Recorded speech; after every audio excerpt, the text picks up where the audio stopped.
Well, welcome, Ellen Rutherford. Thank you for taking the time to speak to me today. It's amazing to be with you here in New York. Really grateful that you've agreed to come on our new podcast, which is called Changing the Game.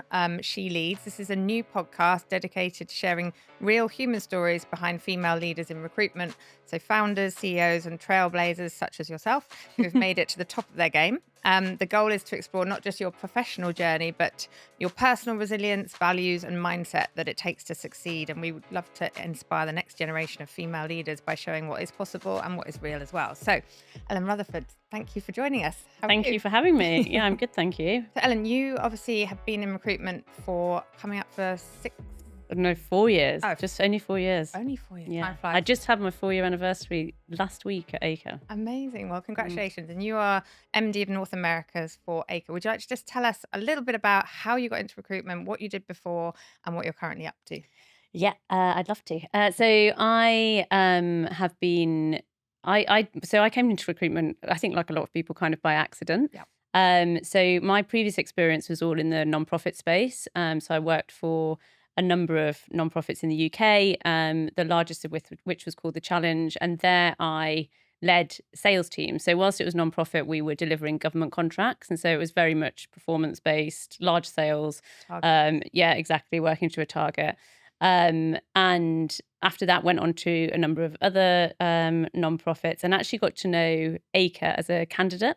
So I was in a process for a chief executive role, which I didn't get. Okay. But I did Luckily for get, Acre. yeah, luckily. But I did get, I was in the kind of final couple of people involved. And Andy, who is the founder of Acre, was on the board of the nonprofit that the chief executive role was for. I got to know him. We stayed in touch. I then went to do a different contract role somewhere else. And that kind of came to a natural end. And so I was looking for a new role and got in touch with Andy really to think about, has Acre got anything coming on the books for me? And at the time, they were just looking just for somebody to run the US business. It was just towards sort of tail end of COVID. The business had been set up here, but obviously had then sort of grown in that period where nobody was in office, etc. And they really wanted a leader on the ground.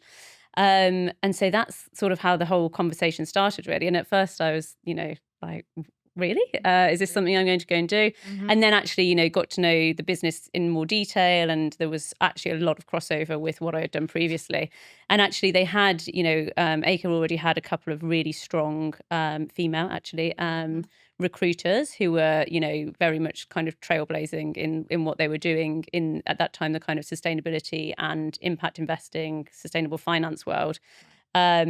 And they were kind of already set up and established here, but what they really needed was somebody to come in and just organize the business and be like, okay, where are we going next? What are the processes that we've got involved? How are we making this work as a US business off the back of what had happened in the UK with Acre? Amazing. And how did you make that decision to relocate? Obviously, taking a job in recruitment is one thing. Taking a job in recruitment in New York, where I presume you haven't lived before. No, I think it was one of those, I'd never really thought there would be an opportunity to move to New York. And so then when it came up, it was like, yeah, of course, I'd love to do that. I'd lived in London for 14, 15 years. And so it was just, yeah, great opportunity to come and do that. And of course, initially I was like, well, I'll go for 2 years and then we'll see how it goes. And now I've been here, coming up to 4 years. And so on the ground here. So that's, yeah, it's funny how these things work out. And did you just feel innately confident that you could make it here? Like, excuse the pun. If you can But make it you here. can make it. You can make it anywhere. But no, genuinely, like, did you think actually this isn't a daunting Oh, prospect, no, or it have was you found it definitely exciting? daunting. Yeah, it was daunting, and it was a totally new industry for me. I was obviously coming in to lead people, and so, that was a challenge in itself, going into lead people who, coming from a totally different world, who understandably might have been like, Who are you? who are you? What do you know? So yeah, it was daunting, but it was an exciting challenge as well. And, I was kind of ready to try out a different um, sector, industry type of, get out of the nonprofit space, at least for a period. And so that just, it sort of fitted that well. But it was certainly daunting, and it was definitely, taking a bit of a risk, but You had it's the worked out. confidence. Yeah. You had the confidence to do Yeah, and I it. think, Andy, our founder, and Richard, who's our chief executive, they were very helpful in that. They and I'm, very grateful for that. They put a lot of trust in me. And so I think that gave me a bit more confidence that I can, come in with their backing and do it. I had their support to do that, which really helped. I think, yeah, one thing I talked about on another podcast was, having that kind of mentorship and somebody to advise you. Do you feel like that was a really important part of, your relocation? Do you have a mentor now? What? Yeah, I don't really have an official mentor now, but I feel like I have a number of people from, previous worlds or um current, friends and, people in other leadership positions who I sort of use as mentors.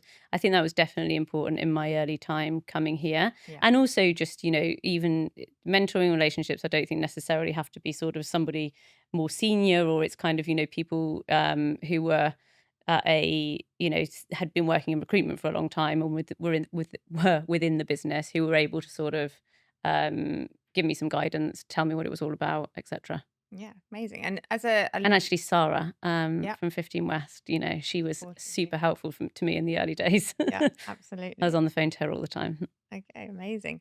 And just in terms of sort of your leadership journey in recruitment, like have you found any challenges? I mean, obviously there's a lot of challenges about recruitment, but in terms of Today, even or being a female leader and in your world in recruitment, have you had noticed any challenges there, and how have you overcome them? um, I mean, I think I'm very lucky in that, the business that I'm in is very supportive of female leadership. I haven't found, that I have been sort of overlooked or anything like that. But I think that's maybe partly because now I am in that managing director position, and it's sort of easier once You're you're setting the in that agenda. role. Mm. I think, if I just reflect a little bit on the journey to get there, I think I always really remember this time. Um, and in a kind of I was sort of relatively young manager. So I'd been managing a region. There was a job that came up that was to manage the whole of the UK. And it was me and a guy going for this job. And my region was performing better. I feel like, I mean, obviously I would say I was doing a better job, but on paper I was definitely doing a better job. And this guy got the job. And when I spoke to the then chief executive about it at the time, what he said to me was, well, he's been interviewing for a whole year. And so, but what he meant was like, he's been putting himself forward. He's been the person who's been, You hadn't done. showing up at things, having conversations, whereas I had very much had my head down, just getting the job done. And I think that was a real lesson for me. But even then, I'm not sure I necessarily learned the lesson immediately, because I was very lucky then that we had a new chief executive. Oliver Lee came in, and he was the sort of person who would very much look at that potential in somebody and be like, right, you need to go and do this. You need to take responsibility. Very good delegator, and sort of giving you that sort of space to learn, but also make mistakes and become a leader. And I think I was just very lucky that I had a male leader who allowed me to do that. Yeah. And that's sort of how then I think I had the confidence to take those leadership positions going forward. That's really good advice, actually, thinking about where do you want to be, but actually like 6, 12 months beforehand and saying, okay, is everything I'm doing now leading me to that sort of Yeah. final leadership point, rather than seeing a job and then just applying Yeah, for it. just applying for it, Yeah. because particularly when you're applying when you're going internally, and people know you, and you've maybe joined in a more junior position, and you've got to sort of show your worth going forward. And I think that's something I try and be conscious of with people that I lead as well, because it's easy for men and women to overlook people, because they think, oh, they've already, that's who that person is, that's what they're good at, Mm, and not necessarily thinking about, okay, well, what could they do if we gave them the sort of scope and responsibility to do that. amazing. No, it's really, really important advice. And just in terms of your leadership style, like, do you feel like what is your style, and do you feel like being a female leader, you have slightly different style to other people that you've come across? Um, Yeah, I mean, I think I have a very it's such a hard question to answer, isn't it? What's my leadership style? I'll probably say things and my team will think, Absolutely not. absolutely not. We'll She's a ask them dragon. later. We'll ask. I think I have a pretty like relaxed and open leadership style. I like to treat the people who I'm leading like adults. I don't think, no one should be in their job and not know what they're doing. It's, giving people the sort of guidance and support and tools to do what they need to, but also trusting that you can tell them, how things are and how the business is doing and what we need to achieve, and but also why we need to achieve it. Mhm. And so I try to be as transparent as I possibly can on that stuff, which is sometimes a good thing, sometimes a bad thing. I think sometimes maybe people don't necessarily need to know everything, and that can cause them to be more concerned. So that's been a bit of a lesson for me in terms of where that line lies. Yeah, exactly. But then also, I just think I'm quite. I have a sense of humor. I think I think that's important. And another thing actually that I learned from when I was working with Oliver at the Challenge was he used to always talk about not taking yourself too seriously and sort of carrying yourself quite lightly. And I think that's really important. And even I was actually speaking to Catherine in my team about this week. Even just being like, when we're sort of worried about something one day and stressed about something, like, am I really going to care about this tomorrow? What's the Yeah. And so I think we all need to take that on, and I try and have that in my leadership style as well. What is the stuff that's actually really important and what isn't. Yeah, absolutely. Great advice. And just in terms of, where you've got today and how you've got there, like obviously there's been moments you've probably doubted yourself, you've had an imposter syndrome. Like, how have you kind of dealt with that? Got imposter syndrome right now. Right now. So have I. um, Full disclosure. yeah, I mean, it's tough, isn't it? I think everybody gets imposter syndrome, and I definitely have moments when I doubt myself. I mean, one big thing if you're doubting yourself is just to talk to other people, get whether that is, a friend or a mentor or your boss or a colleague, and talk over. I'm a big believer in that, talking over a problem. But, and then in the imposter syndrome, I think the way I try and think about it is that it's almost irrelevant how I feel about something. My job is to be there and do the best job for the people that I'm leading, and that's my responsibility. And if I have to take a decision or I have to put myself out there in some way, that's what I'm being paid to do. That's what my responsibility to them to do it.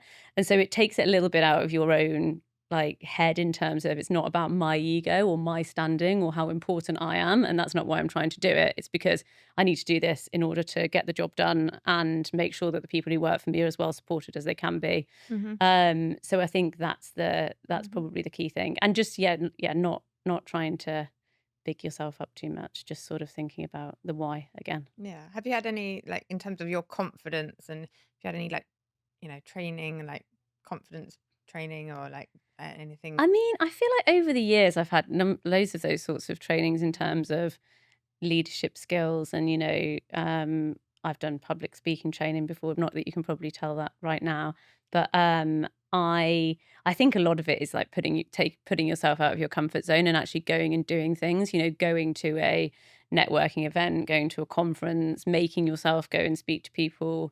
Yeah. Getting on that call that just feels a bit uncomfortable, but you're making yourself do it. That's really the best stuff. And then also asking for feedback. And we talk about feedback all the time, and we're all terrible at doing it. Yeah. Because it's not even that it's uncomfortable. It can be uncomfortable, but it's just we're all so busy. And so taking that time to think about, okay, what could I have done better? I think is really important. Yeah. But Feedback is life. Yeah. And in terms of sort of sacrifices you've made, like, do you feel like you've had to, over the years, sacrifice anything to get where you are today, or you've had a quite a good work-life balance? I think I've got a lot better at work-life balance. Just don't tell Andy and Richard that. And I think it comes actually to that, what really matters and what doesn't really matter. And also, the example that you set to your team. I think when I was younger, I used to think like the world would cave in if I didn't, get my inbox to zero before I left the office, or almost like I feel like I need to almost be seen to be there late and all of those sorts of things. And I think as I've got older and just you're more comfortable in your position, Mm. I've learned that actually doesn't really matter so much. But I mean, my career has actually brought me a huge amount of opportunity. I've worked with some great people. I'm now living in New York. I love that. So I think the good has very much outweighed the bad for me, but I appreciate that I'm lucky on that front. Yeah. I also don't have kids, and I think that's, I think people who Careful. manage, a big job and a family, hats off to them. That's a tough gig. And if someone is like your junior self, someone's going through a bit of burnout at the moment in recruitment, because obviously we know it's a really hard job, and Yeah. it's very repetitive, and sometimes you don't get the highs, you get a lot of the lows. Like, what advice would you give to somebody sort of feeling a bit burnt out? Um, yeah, I think it's just important to recognize that it happens to everybody. And I mean, I'll kind of go back to what I said before, really, around the sort of doubting piece and imposter syndrome, that I think sharing that with other people, having those conversations. Hopefully you have a manager or a senior person in the business that you can have that conversation with, because I think everybody's felt like that, and actually sometimes just even saying it out loud makes it a lot better. And a lot of the time people will support you through that. If you need to take some time out, if you need, sometimes I think it's just also somebody having you help organize your thoughts, Mm, and okay, how do we tackle this problem? Let's break it down a little bit, because we all get in those situations where everything just feels too much. yeah. So asking for help, I Like think, that is the mirroring task. Like tasks seem really massive, and that you just have yeah. somebody to sit with you and help you Yeah, do and be that like, this is task, actually okay. break it Yeah. down. And so I think that's huge. Asking for help. And also making sure that you take breaks. I take my annual leave. Yeah, I likewise. never have any days rolling over, and I have to persuade some of my team to take the leave. And I think you can do it. Obviously, sometimes it's difficult. You might have to jump on a call occasionally, but I think making sure that you're planning time for yourself is really important. And again, I think that's something I've got better at as I've got older. Yeah, absolutely. And someone starting out in recruitment, today, what one piece of advice would you give to them? It's a tough one for me because I obviously didn't start my career in that way, but No. we have people who, I work with a lot of people who have, and I think um be not being afraid to sort of, well, not being afraid of business development, I think, is a big one. Yeah. And I know that's like such a hot topic, but I think so many people sort of overthink that. Yeah. And think about what you're interested in and what excites you, and then sort of get excited about that in a work sense, and lean into it, and don't sort of wait to be asked to do something. Have show initiative and be proactive, because I think that's, we're all, as leaders, everybody's just looking for that. It's like, please, help us come up with the Mm, ideas here, help us push this business forward. And don't sort of sit on your hands waiting for somebody to tell you to do something. Take that opportunity for yourself. yeah. And I do think that is something that you see, like, I'm always scared of massively generalizing, but I think women do tend to be, more inclined to not push forward as much as you might see men sometimes. And I think that's maybe a piece of advice. Just don't hold back because you think you shouldn't go for something, or you're going to be embarrassed because people would be like, well, what do you think you can do that for? Usually it's going to be the other way around. Yeah. Yeah. Don't be afraid of, you know, feeling a bit silly about something, but Yeah. it actually probably be fine. I think also the best sort of recruitment advice that, when I've seen junior people joining the recruitment as a career, it's like have that curiosity in what you're doing. I Yeah. think it's what we said about having some passion about something. But if you're curious about something and you come across as being, yeah, excited about it, then Yeah. you're gonna. And speaking to people, using every conversation you have to learn something, and yeah, get in. And I think that's where it's tough if you are in a market or in a business or sector that you're not interested in, and I think have that conversation with your manager if you need to, because you will do a lot better if it's something you can get excited about, or you can be, some of my team, really nerd out on certain subjects, and that makes them great at their job because they can have those conversations with clients and candidates, and people feel that excitement about it. Yeah, that's amazing. And it can be really fun. Remember that. It can, yes. We can all forget that sometimes. We can. And just in terms of sort of the next things for Acre, what are you excited about for Acre in the US? What am I excited about? Lots, really. I mean, it's been tough times in the US, obviously, with the change in administration, but I think there is a huge amount of opportunity that comes with that. We have a great team here. We're pretty small, but some really, you know, skilled, qualified, excited recruiters. And so I'm excited to sort of see what we're just starting our planning for next year. We start our financial year at the start of October, Hmm. and we're already having some really exciting conversations about which sectors we're going to go after, where the opportunities are. And then I think also just building our continue to build our global brand, I think is an area of excitement for me, because I like being able to collaborate with those other regions and the other leaders in those regions. Yeah, as part of your role, do you get to, yeah, like you say, travel, go and, the other parts of the world? Yes, a little. Mainly, obviously, within the Americas, Yeah. well, North America in particular. But yeah, I spend a reasonable amount of time in London as well. I'm actually going there in 2 weeks. Nice. Very nice. Maybe I'll see you there. Maybe you will. Amazing. And so just to wrap up, I guess, what in terms of success, like, what would you say that success looks like for you, in the next sort of 3 to 5 years?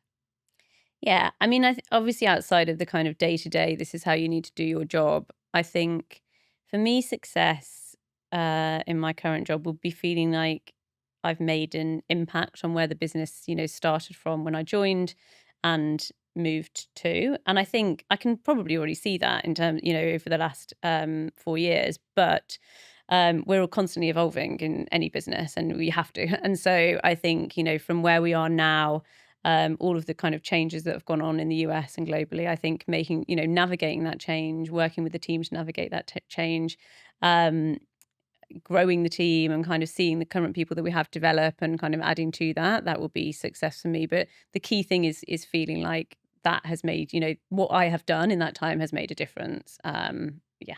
I'm sure. And you've been extremely successful growing Acre, over the last 4 years. And I think, Thanks. there's nothing but good things coming, I'm sure. But Let's hope that's so. been really, really helpful to just give an overview of, your background and your views on all of these, topics in terms of recruitment and how to build your career.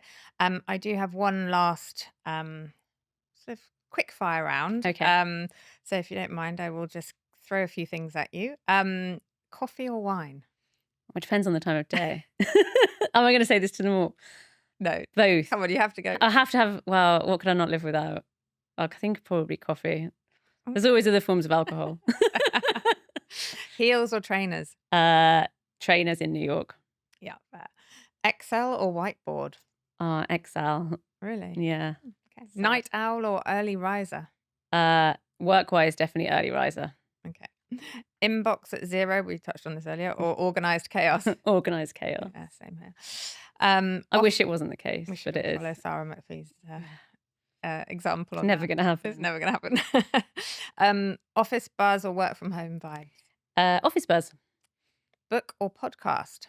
Book, actually. What's your favorite book? My favourite book. What are you reading at the moment?